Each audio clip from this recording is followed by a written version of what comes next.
வணக்கம், good morning, welcome back to Rainman studio. MAS Rainman. இனிய காலை வணக்கம். இது என் தனிப்பட்ட வானிலை அனுமானம். Official forecast. நீங்கள் இந்திய வானிலை ஆராய்ச்சி மற்றும் அரசின் சார் அறிவுரைகளை பின்பற்றுங்கள்.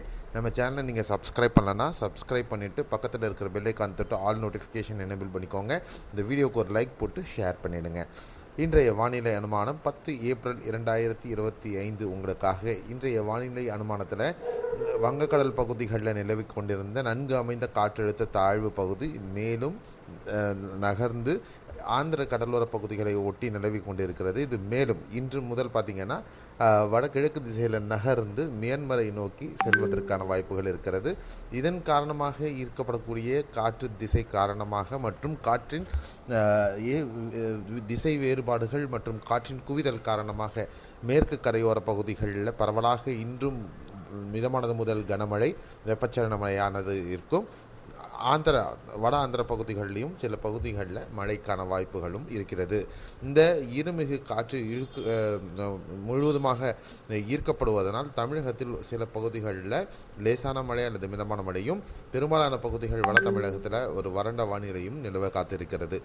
ஸோ இன்று வெப்பநிலை பொறுத்தவரையிலும் அதிகபட்ச வெப்பநிலை பொறுத்தவரையிலும் பார்த்திங்கன்னா வானிலை படிமங்கள் கூற்றுப்படி பார்த்திங்கன்னா வட தமிழகத்தின் பெரும்பாலான பகுதிகள் வடகடலோர ஆந்திர தமிழக பகுதிகள், ஆந்திரா ராயலசீமா பகுதிகள் மற்றும் டெல்டா மற்றும் தென் தமிழகத்தில் தூத்துக்குடி நெல்லை ஒட்டிய பகுதிகளில் இயல்பை விட 2 முதல் 3 டிகிரி உயர்ந்து வெப்பநிலை பதிவாவதற்கு வாய்ப்புகள் அதிகம் இருக்கும்.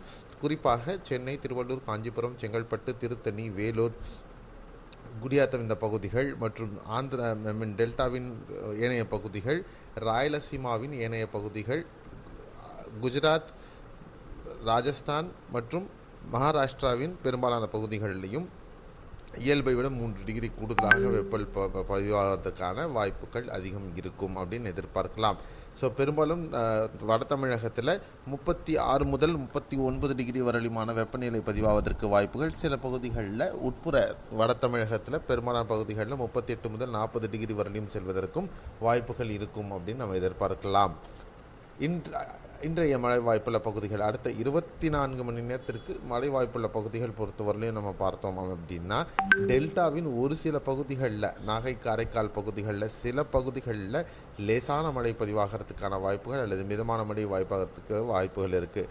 தென் தமிழகத்தில் ராமநாதபுரம், தூத்துக்குடி, திருநெல்வேலியின் உட்புற பகுதிகள், நாகர்கோவில், கன்னியாகுமரி ஆகிய பகுதிகளில் மிதமான மழை ஒரு சில பகுதிகளில் பதிவாகும். தென்காசி, விருதுநகர் மற்றும் தேனி மாவட்டத்தில் ஒரு சில பகுதிகளில் லேசான மழை பதிவாகலாம். மதுரை மேற்கு பகுதிகள் சில பகுதிகளில் லேசான மழை அல்லது மிதமான மழை பதிவாவதற்கான சாத்தியக்கூறுகள் இருக்கக்கூடும். கோவையின் ஒரு சில பகுதிகளில் லேசான மழை பதிவாக வாய்ப்பு. வால்பாறை, நீலகிரி மாவட்டங்களில் சில பகுதிகளில் மிதமானது முதல் கனமழை பதிவாக வாய்ப்பு. கேரளாவில் குறிப்பாக எர்ணாகுளம், திரிசூர் மாவட்டமாகட்டும், கோட்டயம், ஆழப்புழா, கொல்லம் மற்றும் திருவனந்தபுரம் மாவட்டத்தில் பரவலாக, பத்தனம்திட்டா, இடுக்கி ஆகிய பகுதிகளில் பரவலாக இடியுடன் கூடிய மிதமான மழை முதல் கனமழை இருக்கும். வடகேரள பகுதிகளில் குறிப்பாக காசர்கோடு, வயநாடு மற்றும் மலப்புரம், கண்ணூர், கோழிக்கோடு ஆகிய பகுதிகளில் சில பகுதிகளில் இன்று கனமழைக்கான வாய்ப்பு இருக்குது. கர்நாடகா பொறுத்தவரையிலையும் அசன், சிக்மகளூரு, உடுப்பி மற்றும் கொடகு மாவட்டத்தில் சில பகுதிகளில் கனமழைக்கான வாய்ப்புகளும் இருக்கும். இதனால் காவிரி நீர்பிடிப்பு பகுதிகளில் மழை பருவதனால காவிரி நீரின் மேட்டூர் அணைக்கு வரக்கூடிய நீரின் அளவு சற்று உயர்வதற்கான சாத்தியக்கூறுகளும் இருக்கும். அதே நேரத்தில் கர்நாடகாவின் உட்புற பகுதிகளிலையும் மிதமான முதல் கனமழை தொடரும். ஆந்திராவின் வட ஆந்திர பகுதிகள் ஸ்ரீகாக்குளம், விசாகப்பட்டினம், காக்கிநாடா, கோனசேமா, கிருஷ்ணா, குண்டூர், விஜயவாடா மற்றும் உட்புற பகுதிகள் கம்மம், அல்லூரி, சீதாராமராஜு ஏரி, அதாவது ராஜமன்றி இந்த பகுதிகளெல்லாம் கூட பரவலாக மிதமானது முதல் கனமழைக்கு பதிவாகிறதுக்கான வாய்ப்புகள் இருக்கும். மற்ற ஏனைய தமிழக உட்புற பகுதிகளில் வறண்ட வானிலை தொடர்ந்து நிலவுவதற்கே வாய்ப்புகள் இருக்கும் அப்படின்னு நம்ம எதிர்பார்க்கலாம். இதுதான் அடுத்த 24 மணி நேரத்துக்கான வாய்ப்பு. மாற்றங்கள் இருப்பின் நம்ம நவ்காஸ்டால பதிவு பண்ணலாம். ஸோ இந்த வீடியோ உங்களுக்கு ஒரு படிப்பினை கொடுத்துருக்கோம். உங்களுக்கு ஒரு உண்மையான வானிலை என்ன அப்படிங்கிறது தெரிஞ்சிருக்கும்னு நான் நம்புகிறேன். மீண்டும் அடுத்த காணொலியை நாளை காலையில் பார்க்கலாம். அதுக்கு முன்னாடி அடுத்த சுற்று மழை 12-13ஆம் தேதி வாக்கில் மீண்டும் தமிழகத்தில் வெப்பச்சலன மழை தொடங்க இருக்கிறது. அதை பற்றின விவரங்கள் நாளை வீடியோவில் இருக்கும்.